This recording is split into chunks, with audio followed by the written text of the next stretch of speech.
ધરમપુરના રાજપુરી તલાટ નદી ફળિયામાં આવેલા ઘરમાં ચોરી કરવા આવેલા બે ઈસમોને સ્થાનિકોએ ઝડપી પોલીસના હવાલે કર્યા।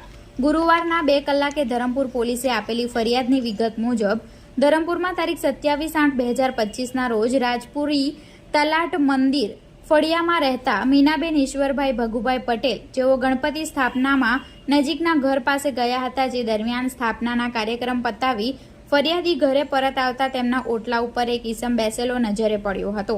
તેમના ઘરનો દરવાજો ખુલ્લો હતો। તેઓએ તરત ઘરે આવી પૂછતા અંદર ઘરમાં ઘૂસેલા ઈસમ પાછળના દરવાજેથી ભાગવા જતા ફરિયાદીએ બૂમાબૂમ કરતા ગણપતિ સ્થાપનામાંથી માણસો દોડી આવ્યા હતા અને બંને ચોર ઈસમોને ઝડપી પાડ્યા હતા અને ઘટનાની જાણ ધરમપુર પોલીસને કરી હતી અને પોલીસે ઘટના સ્થળે પહોંચી બંને ઈસમોનો કબજો મેળવી ફરિયાદ દાખલ કરી છે।